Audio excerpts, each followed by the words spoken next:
오늘 주신 말씀 가지고 영의 사람이 되자라는 주제로 하나님 은혜 나누겠습니다. 오늘 읽으신 12절 말씀에 이렇게 바울은 말씀을 시작하죠. 우리가 세상의 영을 받지 아니하고 오직 하나님으로부터 온 영을 받았나니, 이렇게 얘기합니다. 여기서 바울이 얘기하는 우리는 바울과 그의 일행들 뿐만 아니라 저와 여러분을 뜻합니다.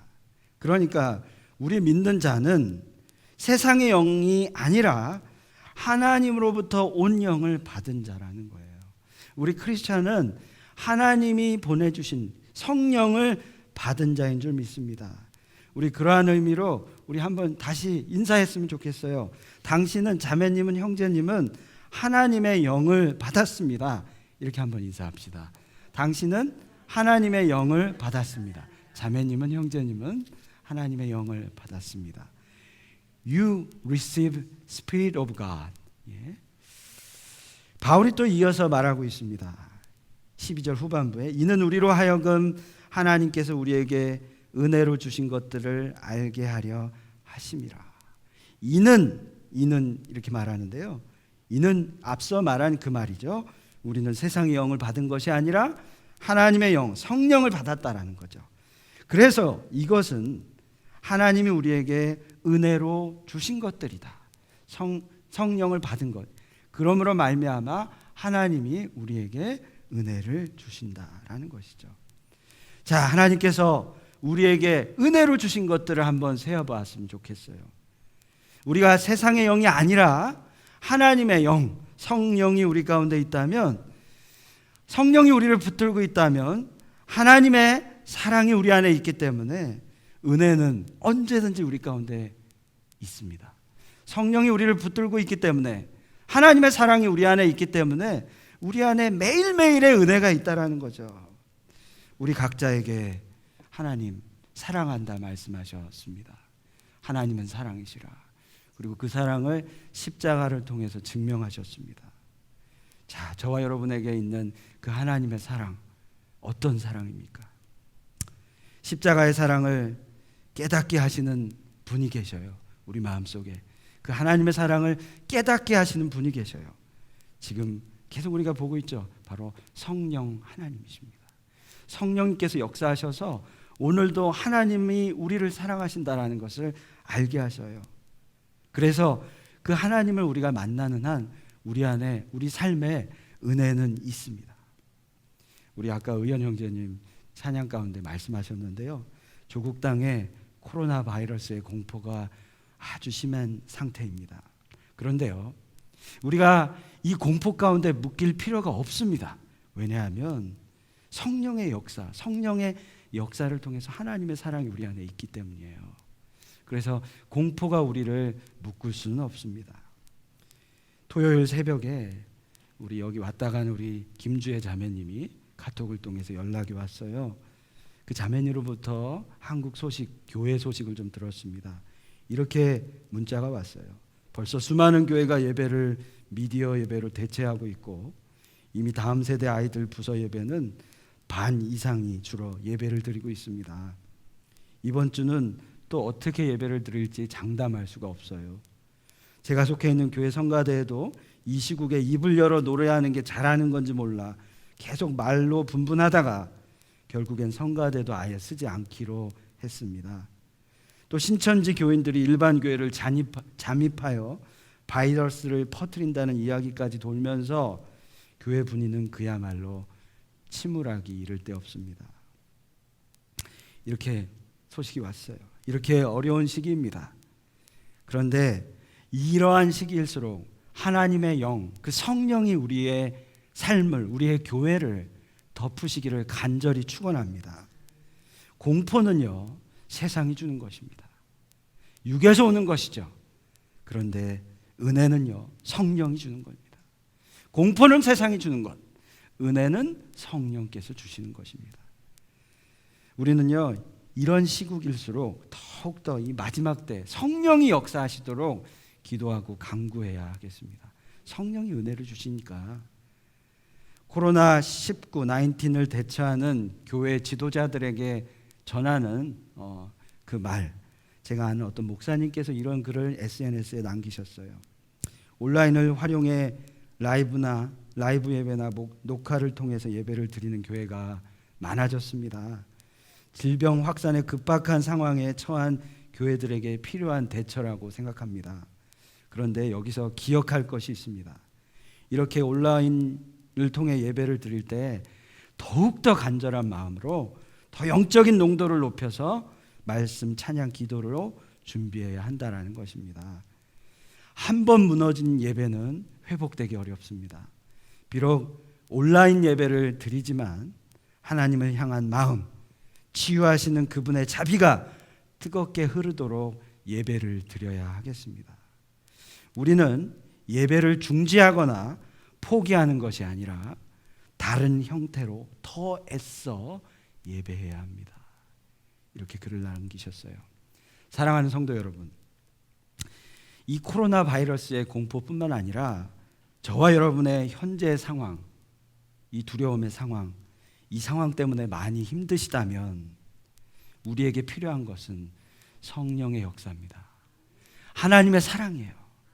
그 성령의 역사가 우리의 두려움, 우리의 고난을 덮어 버리십니다. 상황을 뛰어넘는 하나님의 은혜가 성령의 역사를 통해 임하게 되는 것이죠.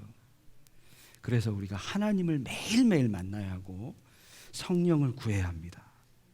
우리에게 성령이 함께할 때 은혜가 있습니다.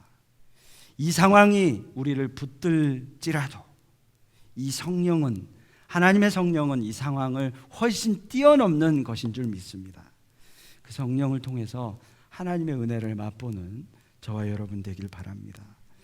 바울이 이 모든 것을 사람의 지혜가 아니라 오직 성령께서 가르치셨다라고 고백하고 있어요. 13절에 보시면 바울이 이렇게 고백해요. 우리가 이것을 말하거니와 사람의 지혜가 가르친 말로 아니하고 오직 성령께서 가르치신 것으로 하니 영적인 것은 영적인 것으로 분별하느니라. 이렇게 고백합니다. 사실 모든 문제는 현실에서 왔어요. 그런데 더 깊이 따져보면 이 현실의 문제를 대하는 우리의 마음이 중요해요. 문제는 마음에서 시작합니다. 그러니까 문제는 곧 영적인 거예요. 영적으로 어떻게 보느냐에 따라 문제되는 것이죠. 영적인 것은 영적인 것으로 분별하고 해결해야 되는데 오직 성령의 영으로 그것을 해결하는 그런 역사가 있길 바랍니다.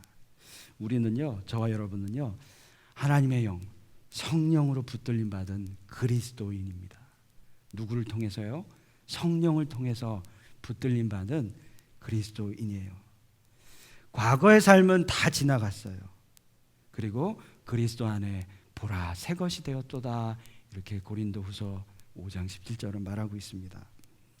예수님을 영접한 저와 여러분, 우리는요, 거듭났고 의롭게 되었고요, 하나님의 성령을 받게 되었습니다.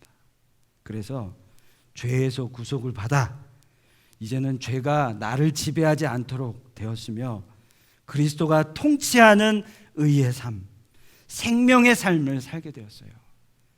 그리스도의 다스림을 받게 되었어요. 이제는 죄의 본성과 싸워서 죄를 이기는 자가 되었어요. 우리 김은혜 권사님 말씀하셨잖아요. 우리 안에 예수님께서 24시간 거하게 되었어요. 내 안에 예수님이 계셔요. 그래서 예수님이 계시니 죄를 이긴 자가 되었습니다. 그렇기 때문에 이제 성령의 지배를 받게 된 것이죠. 성령의 능력을 의지하여 죄를 미워하고 지속적인 죄, 나를 무너뜨린 죄와 싸우고 자신 안에 남아 꿈틀거리며 삼키려고 하는 죄의 본성, 육신의 정욕, 육체의 정욕, 육체의 사욕을 싸우면서 죄를 끊임없이 이겨내는 자가 되었습니다. 바울은 갈라디아서 5장에 성령의 지배를 받게 될 때 우리의 삶에 9가지 열매가 맺게 된다라고 말하고 있어요. 성령의 지배를 받게 되면 얻게 되는 9가지 열매, 갈라디아서 5장 22절에 24절까지 말씀이죠. 오직 성령의 열매는 사랑과 희락과 화평과 오래 참음과 자비와 양성과 충성과 온유와 절제니 이 같은 것을 금지할 법이 없느니라. 그리스도 예수의 사람들은 육체와 함께 정욕과 탐심을 십자가에 못 박았느니라. 이렇게 얘기하고 있습니다. 정욕과 탐심, 우리의 죄까지도 이길 수 있는 충분한 은혜를 주시고 능력을 주셨는데 그것이 바로 성령의 역사입니다. 그런데요, 한편 이 성령의 역사, 영의 붙들림 받은 자의 반대는 누구인가? 바로 육에 속한 자. 육에 속한 자가 성령의 붙들림 받은 반대입니다. 바로 그리스도인의 반대가 바로 육에 속한 자입니다. 바울은 육에 속한 자에 대해서도 이야기하고 있어요. 우리 고린도 말씀, 고린도전서 2장 14절에 보면 뭐라고 얘기하냐? 육에 속한 사람은 하나님의 성령의 일들을 받지 아니하나니, 이렇게 얘기해요.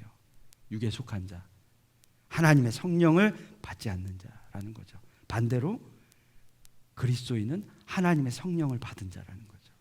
육에 속한 사람은요, 성령의 일들을 받지 않기 때문에 자기가 인생의 주인 자예요. 처음부터 거듭나지도 않고 처음부터 하나님의 성령을 받아들여지지 않았기 때문에 죄의 지배를 받는 자예요. 세상의 지배를 받는 자예요.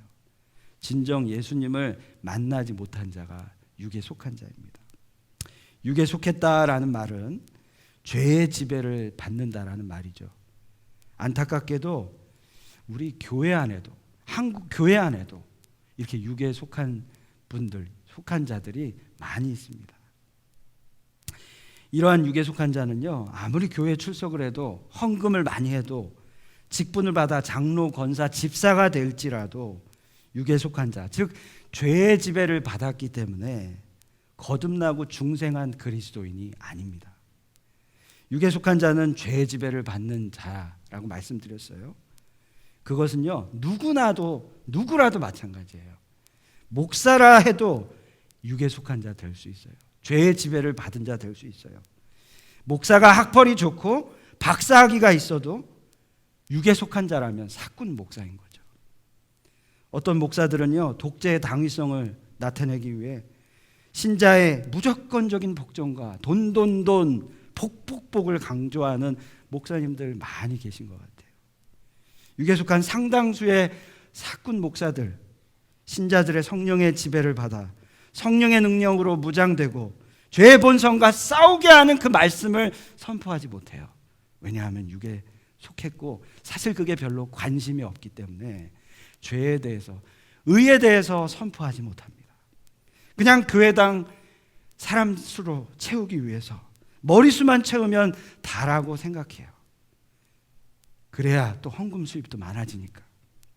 하지만 영에 속한 목사, 그들은요, 반대로 신자들의 성령이 정말 그들이 성령으로 무장됐는가, 죄의 본성과 싸워 이기고 있는가, 죄의 지배를 정말 받지 않고 있는가, 그들이 싸워서 승리하도록 말씀을 선포합니다.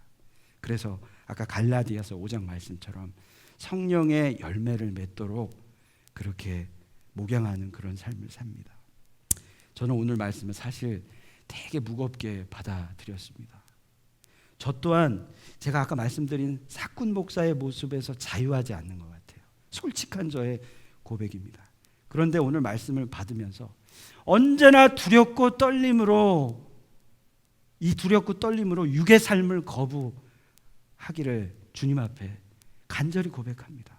그리고 저뿐만 아니라 우리 교회 모든 성도들, 우리 교회 모두가 이렇게 육에 속한 자가 아니라 영에 속한 자, 성령에 속한 자가 되기를 간절히 기도합니다. 대형교회, 저는 부정하지 않습니다. 대형교회도 필요해요. 소형교회도 필요하고 대형교회도 필요합니다. 하나님의 일을 감당하기에는 사이즈가 상관없어요. 하지만 요즘에 대형교회, 솔직히 우리가 얘기하면 의리하고 돈은 많은데 상당수가 육에 속한 목사, 장로, 권사, 직분자가 있는 것 우리가 느낍니다. 예배와 기도의 겉모습이 아무리 경건한 척 할지라도 이 육에 속한 자라면, 대형 교회 전부는 아니지만 육에 속한 성도라면 죄의 본성을 쫓아 탐욕을 추구하는 육적인 자들인 것이죠. 자신 안에 내재되어 있는 그 죄의 본성을 탈피하지 못했기 때문에, 죄와 싸우지 않기 때문에, 또 죄와 타협하기 때문에 육에 속한, 세상에 속한 그런 자들인 것이죠. 교회에서 열심히 활동하고 진정으로 성령의 지배를 받지 않기 때문에 여전히 죄성, 그 권력, 명예, 감투를 좋아하죠. 자신의 이름과 업적이 많은 자들에게 드러나길, 자기가 드러나길 원해요. 그래서 이들은 교회 안에 있지만 오늘 말씀에서 우리가 보시다시피 육적인 자, 불신자일 뿐입니다. 영적인 자가 아니라면 불신자, 육적인 자일 뿐입니다. 이들은요, 성경이 이야기하는 하나님 나라를 알지 못해요. 그래서 하나님 나라 기업을 받을 수가 없어요. 은혜를 누릴 수가 없어요. 바울은 이 육적인 삶에 대해 여러 언급하였어요. 우리 로마서 8장 7절을 보시면 육신의 생각은 하나님과 원수가 되나니 이는 하나님의 법에 굴복하지 아니할 뿐 아니라 할 수도 없습니다. 이렇게 얘기합니다. 이 구절에서 바울이 묘사하고 있는 육신의 삶, 그것은 그냥 저등급 크리스찬의 삶을 얘기하는 게 아니에요. 아직도 중생하지 않았고 거듭나지 않았으며 그리스도 밖에 죄의 지배를 받고 있는, 하나님 법에 굴복하지 않는 불신자라고 얘기하는 거예요. 그래서 로마서 8장 8절에서 이 7절을 이어 육신에 속한 자들이라고 말하면서 9절에 이르러서는 뭐라고 얘기합니까? 누구든지 그리스도의 영이 없으면 그리스도의 사람이 아니라라고 얘기하고 있습니다. 갈라디아서 5장 24절에서는 또 이렇게 해요. 그리스도 예수의 사람들은 육체와 함께 그 정욕과 탐심을 십자가에 못 박았느니라. 우리 갈라디아서 5장 24절 우리 같이 한번 읽어볼까요? 시작. 그리스도 예수의 사람들은 육체와 함께 그 정욕과 탐심을 십자가에 못 박았느니라. 이것을 꼭 기억하는 저와 여러분 되었으면 좋겠습니다. 성령의 사람들, 예수님의 사람들은 육신의 모든 것을 십자가에 못 박은 자입니다. 즉 결론으로 말하면 진정한 그리스도인은요, 성령의 지배를 받은 자입니다. 그리고 그것은 육체, 정욕, 탐심을 십자가에 못 박은 자예요. 반면에 교회에 열심히 출석하지만 육에 속한 자라면 그것은 여전히 죄의 본성의 지배를 받는 자이고, 그것은 곧 교회에 나오더라도 불신자라는 것이죠. 영적인 자, 그리스도인이라고 해서 제가 말씀드렸다시피 모든 것이 완벽하고 영적으로 신령한 것들을 가지고 있고 100% 철저하다라는 말씀을 드리는 게 아니에요. 영적인 그리스도인이라고 해도, 성령의 지배를 받은 자라고 해도 물론 죄를 지을 수 있어요. 그러나 성령의 지배를 받았기 때문에 고의적으로 그 죄를 반복하지 않습니다. 이것이 중요해요. 죄를 지을 수 있어요. 그러나 성령의 지배를 받은 자는 고의적으로 그것을 계속 반복하지 않습니다. 그것이 성령의 지배를 받은 자예요. 죄의 지배를 받지 않기 때문에, 성령의 지배를 받기 때문에 죄를 미워하고 죄와 싸우고 끊임없이 싸워 이기는 자가 바로 성령의 자입니다. 이것이 바로 육적인 자와 다른 자예요. 사랑하는 여러분, 우리의 가슴 속에 정말 하나님의 사랑이 있습니까? 하나님의 사랑이 저와 여러분의 가슴 속에 있나요? 우리를 향해 그토록 사랑하시고 우리를 향해 포기하실 수 없는 그 사랑을 여러분 가슴 속에 품고 계십니까? 그 사랑 때문에 내가 기꺼이 새로운 삶, 거듭난 삶, 중생의 삶을 살겠노라 다짐하고 결정하셨습니까? 성령의 사람은 이 사랑 가운데, 이 은혜 가운데, 십자가의 영 가운데 옵니다. 성령은요, 십자가의 영을 통해서 옵니다. 여러분 잘 아시는 이지선 자매님, 지금은 한동대 교수가 되셨죠. 80% 이상의 온몸에 화상을 입은 자매입니다. 23세가 되어서 오빠랑 같이 차를 타고 집에 가게 되는데 그 음주운전자하고 사고가 일어났어요. 차가 전복돼서 온몸에 화상을 입게 되었어요. 절망이죠. 23세가 된 자매예요. 이제는 보기가 너무 흉측한 그런 상황이 됐어요. 회복을 하려고 애를 써도 쉽지 않아요. 그래서 자살도 여러 번 마음으로 또 결정하고 자살 시도도 하고 그랬어요. 그러다 하나님이 치유하시고 만져주셨어요. 그러는데 하나님께서 은혜 가운데 계시지만 때로는 절망이 몰려와요. 그 절망 가운데 옆에 있는 엄마에게, 권사님이시죠, 엄마에게 이런 질문을 하였습니다. 엄마, 만약에 말이야 나랑 엄마랑 바꿀 수 있다면 그럼 엄마는 바꿀 수 있겠어? 이렇게 물어봤어요. 너무 자기가 괴로워서 엄마에게 물어본 거예요. 만약에 말이야 엄마랑 나랑 바꿀 수 있다면 엄마 바꿀 수 있겠어? 근데 엄마가 이렇게 대답을 하셨어요. 그럼 지선아, 그럼 1000번이고 10,000번이고 바꾸지. 네가 내 딸인데 할 수만 있다면 엄마는 너와 1000번이고 10,000번이고 바꿀 거야. 지선 자매가 이렇게 그 말을 듣고 고백했습니다. 더 이상 저는 그 엄마의 말을 이어갈 수가 없었습니다. 그저 눈물이 나서 더 이상 말을 할 수가 없어서 엄마 바라보지 못하고 돌아 누워서 엄마의 사랑에 감사할 수밖에 없었습니다. 사랑하는 여러분, 하나님께서 이와는 비교할 수 없게 저와 여러분을 사랑하셨어요. 그래서 저와 여러분의 삶을 바꿔치게 하셨어요. 죽을 수밖에 없는 저와 여러분을 살리셨어요. 누구를 통해서? 바로 예수 그리스도를 통해서, 바로 저 십자가를 통해서 그것을 증명하셨어요. 그래서 저와 여러분의 삶을, 죽을 수밖에 없는 사망의 삶을 하나님의 자녀된 삶으로 인도하셨어요. 바꾸셨습니다. 이사야 53장 5절에 그가 찔림은 우리의 허물을 인하며 그가 상함은 우리의 죄악을 인함이라.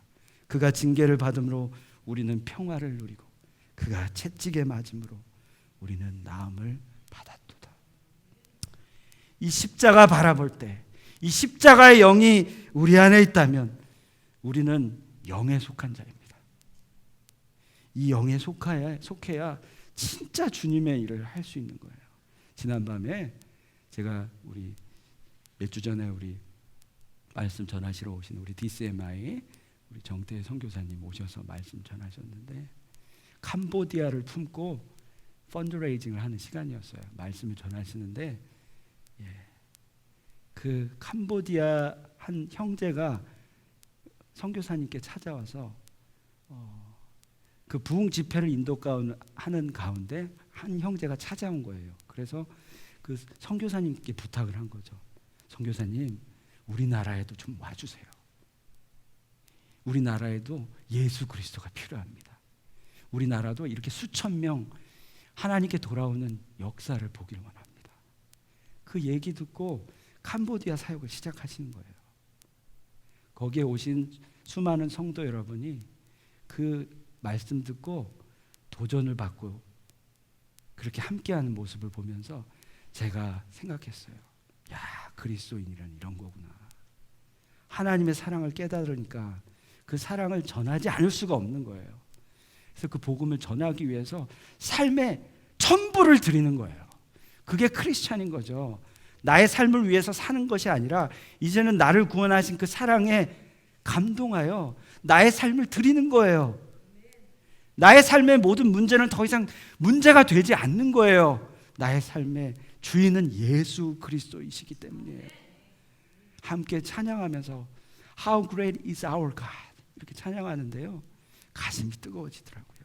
사랑하는 성도 여러분, 예수 그리스도께서 죽으심으로 하나님은 저와 여러분을 사랑하셔서 우리에게 새로운 삶을 주셨어요. 주셨어요. 그 삶에 우리가 반응하고 그 은혜 가운데 살아가는 것이 바로 성령의 삶입니다. 사랑하는 여러분, 우리 영에 속한 자가 됩시다. 육에 속한 자는 불신자예요. 우리는 저와 여러분 모두가 육신을 소유하고 있지만 영적인 존재입니다. 영적인 존재예요. 영이 중요해요. 영이 죽은 자는 죽은 자예요. 영이 살아야 해요. 오늘 말씀을 듣고 만약에 나의 삶이 육적인 삶을 살았다고 생각한다면 늦지 않았습니다. 지금이라도 정말 전심으로 저 십자가의 의미를 되새기고 깨닫는 시간이 되었으면 좋겠어요. 저 십자가 바라보셨으면 좋겠어요. 그러면요, 저 십자가가 하나님의 사랑이고 그 사랑을 깨달으면 우리 안에 하나님의 영이 임합니다. 부끄러운 나의 삶을 과감히 내려놓는 저와 여러분 되었으면 좋겠어요. 육적인 삶이 아니라 부끄러운 나의 삶을 과감히 내려놓고 이제라도 하나님 뜻대로 살겠노라 다짐하는 저와 여러분 되길 바랍니다.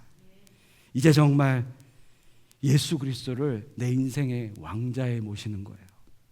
진짜 주인으로 모시는 거죠. 요한복음 12장 1장 12절 영접하는 자 곧 그 이름을 믿는 자에게는 하나님의 자녀가 되는 권세를 주셨나니. 영접, 내 주님 믿습니다. 이 입술의 고백이 아니라 삶의 고백이 되는 거죠. 그러면 하나님의 자녀가 되는 권세를 주시겠다고 말해요. 우리 계시록에 보면 7교회가 나오는데 제가 이제 터키에 가면 또 보게 될 터인데 라오디게아 교회가 있습니다. 그 교회를 예수님이 책망하셔요. 근데 뭐라고 얘기하시냐? 계시록 3장 15절에 보면 내가 내 행위를 아노니 내가 차지도 아니하고 뜨겁지도 아니하도다. 내가 차든지 뜨겁든지 하기를 원하노라. 이렇게 이 교회를 책망합니다. 우리에게 삶에 신앙에 적당한 것은 없어요. 중도는 없습니다. 예수님은 우리의 믿음이 생수같이 시원하거나 온천욕처럼 뜨거워서 정말 쓸모있는 삶을 살라고 말씀하셔요. 영이 죽느냐 사느냐 문제입니다. 겉모습, 육신의 문제가 이게 중요한 게 아니라 우리 영의 문제예요. 죽느냐 사느냐 무엇을 망설이시겠습니까? 언제까지 어중간한 신앙 생활 할 수는 없습니다. 아직 늦지 않았어요. 육신의 삶을 살고 있다고 느껴진다면 믿음으로 우리의 삶의 문을 열기를 바랍니다. 그리고 결단하길 바랍니다. 귀한 정말 하나님의 성령의 삶이 내 눈앞에 있는데 망설이지 말고 오직 주의 영으로 성령으로 가득한 그런 삶을 살아내는, 그래서 은혜 가운데 충만한 삶을 살아내는 저와 여러분 되었으면 좋겠습니다. 아멘.